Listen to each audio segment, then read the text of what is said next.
السلام علیکم دوستوں، انوکھی کہانیاں 786 کے تمام سننے والوں کو میں دل سے خوش آمدید کہتا ہوں۔ دوستوں، آج میں آپ کو حضرت امیر حمزہ رضی اللہ تعالیٰ عنہ کی زندگی اور ان کے واقعات کے بارے میں بتاؤں گا۔ حضرت امیر حمزہ رضی اللہ تعالیٰ عنہ حضرت عبد المطلب رضی اللہ تعالیٰ عنہ کے بیٹے تھے، جو مکہ کے قریشی قبیلے کی شاخ بنو ہاشم سے تعلق رکھتے تھے۔ آپ نبی کریم صلی اللہ علیہ وسلم کے چچا تھے۔ حضرت امیر حمزہ رحمۃ اللہ علیہ جنگجو، شکاری اور مختلف کھیلوں کے ماہر تھے۔ انہیں روزمرہ کے معاملات سے خاص لگاؤ نہیں تھا۔ نبوت عطا ہونے کے بعد نبی کریم صلی اللہ علیہ وسلم نے اسلام کی تبلیغ شروع کر دی، لیکن مکہ کے مشرکوں نے آپ کی حمایت نہ کی۔ ایک دن حضرت امیر حمزہ رحمۃ اللہ علیہ معمول کے مطابق گھوم پھر رہے تھے۔ جب آپ کعبہ پہنچے تو آپ نے قریشی بزرگوں کے ایک گروہ کو درخت کے نیچے بیٹھے دیکھا، جو کسی گفتگو میں مصروف تھے۔ آپ ان کے ساتھ بیٹھ گئے۔ آپ کو یہ سن کر حیرت ہوئی کہ وہ سب نبی کریم صلی اللہ علیہ وسلم کے بارے میں بات کر رہے ہیں۔ ان کے لہجے میں نبی کریم صلی اللہ علیہ وسلم کے خلاف سختی اور غصہ تھا۔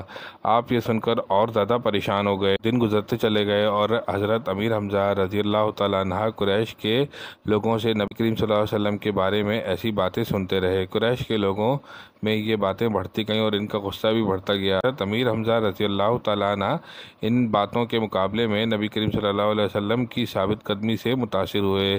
حضرت امیر حمزہ رضی اللہ تعالیٰ عنہ نبی کریم صلی اللہ علیہ وسلم کو بچپن سے ہی جانتے تھے، اس لیے آپ کو معلوم تھا کہ نبی کریم صلی اللہ علیہ وسلم کوئی غلط کام نہیں کر سکتے تھے۔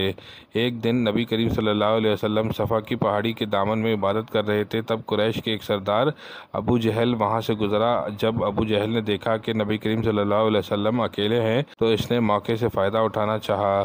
ابو جہل آپ صلی اللہ علیہ وسلم کے پاس گیا اور آپ صلی اللہ علیہ وسلم کو نعوذ باللہ برا بھلا کہنا شروع کر دیا۔ نبی کریم صلی اللہ علیہ وسلم خاموش رہے اور گھر لوٹ آئے۔ اس دن حضرت امیر حمزہ رضی اللہ تعالیٰ عنہ معمول کے مطابق شکار کے بعد گھر لوٹ رہے تھے۔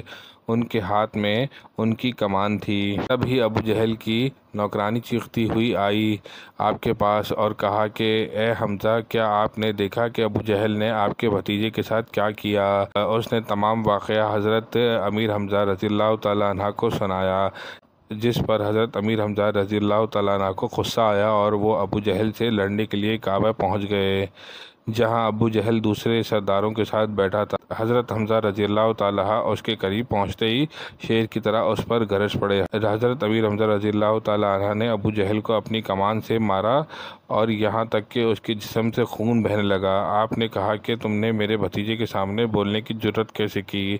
اس کے بعد انہوں نے کلمہ پڑھا اور کہا کہ میں اسلام اور دین محمد صلی اللہ علیہ وسلم کو قبول کرتا ہوں۔ وہاں کھڑے تمام لوگ اپنے سردار ابو جہل کی توہین بھول کر حیرت سے حضرت امیر حمزہ رضی اللہ تعالیٰ عنہ کو دیکھنے لگے۔ وہ یہ یقین نہیں کر پا رہے تھے کہ قریشی نوجوانوں میں سے سب سے طاقتور اور عزت دار انسان نے اسلام قبول کر لیا۔ قریشی جانتے تھے کہ حضرت امیر حمزہ رضی اللہ تعالیٰ عنہ کے اسلام قبول کرنے کے بعد بہت سے نوجوان حضور اکرم صلی اللہ علیہ وسلم کی پیروی کرنے لگیں گے۔ اس واقعے کے بعد حضرت امیر حمزہ رضی اللہ تعالیٰ عنہ گھر چلے گئے اور آرام کرنے لگے اور یہ بھی سوچنے لگے کہ غصے کے اس لمحے میں انہوں نے اسلام قبول کیوں کیا۔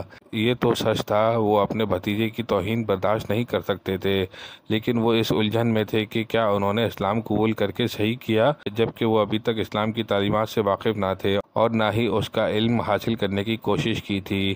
یہ سچ تھا کہ حضرت امیر حمزہ رضی اللہ تعالیٰ عنہ کو نبی کریم صلی اللہ علیہ وسلم کی ایمانداری پر کوئی شک نہ تھا، لیکن کیا کوئی غصے میں نیا مذہب قبول کر سکتا ہے؟ جب کوئی شخص عقل کے ذریعے علم حاصل کرنے کی کوشش کرے گا تو اسے اسی صورتحال کا سامنا کرنا پڑے گا جو حضرت امیر حمزہ رضی اللہ تعالیٰ عنہ کے ساتھ گزری تھی۔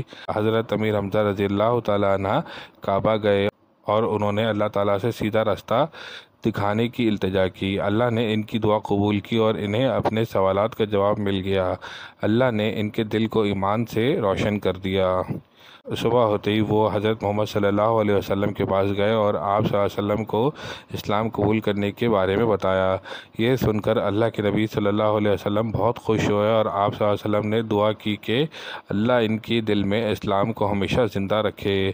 حضرت امیر حمزہ رضی اللہ تعالیٰ عنہ بہت طاقتور آدمی تھے، اس لیے وہ آپ صلی اللہ علیہ وسلم اور صحابہ کرام کا کافروں سے دفاع کر سکتے تھے۔ بے شک وہ ہر خطرے کو نہیں روک سکتے تھے، لیکن ان کا اسلام قبول کرنا ہی مسلمانوں کے لیے ایک بہت بڑی ڈھال تھا جس نے مسلمانوں کو تحفظ فراہم کیا تھا۔ وہ بہت سے لوگوں کے لیے اسلام قبول کرنے کا سبب بنے۔ حضور اکرم صلی اللہ علیہ وسلم نے انہیں اللہ کا شیر کے لقب سے نوازا۔ حضرت امیر حمزہ رضی اللہ تعالیٰ عنہ نے غزوہ بدر میں عظیم کارنامہ سر انجام دیا۔